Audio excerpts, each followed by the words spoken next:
képp koo xam ne bëgg nañoo topp bu abonné ci chaîne bi rek di Mbacke Kadior TV luñ dugaliti dana ko am en exclusivité. Abdoul Khoudous nekk ca Daarul Muhti tey jokkoo ak suñu bokk yi nga xam ne ñoo féeti ca wàllu Tiwaawan ak li ko wër lépp. bi weeru koor amee ñaar fukki fan ak juróom-ñeent tey jii di gaawu maase waat nañ toog ci buntu sowu bi nañ ko daan defee Serigne Abdou Diop wax ci rajo bi ne Serigne bi nee nañ maase séntu weer wi.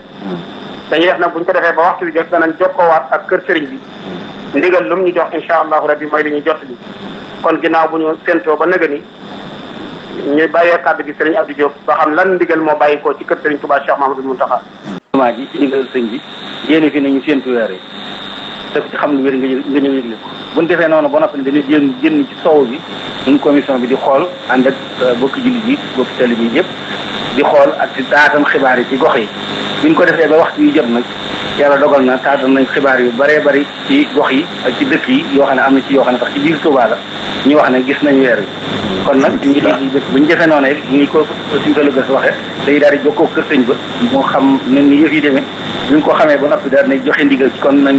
yëg ne weer yi feeñ na kon suba mooy korite di benn fan korite kon na ñëpp xam ne weer yi feeñ na tey jii ci daaw bi suba ci dibéer ji mooy benn fan korite bi kon na ko ñëpp xam. asalaamaaleykum mbokk yi yéen ñi nga xam ne yéen a baaxoo ànd ak seen bii di Mbacke Kadior TV à partir d'aujourd'hui gën nañ koo yaatal ci YouTube bi képp koo xam ne bëgg nañoo topp bu abonné ci chaîne bi rek di Mbacke Kadior TV luñ dugaliti dana ko am en exclusivité jërë ngeen jëf.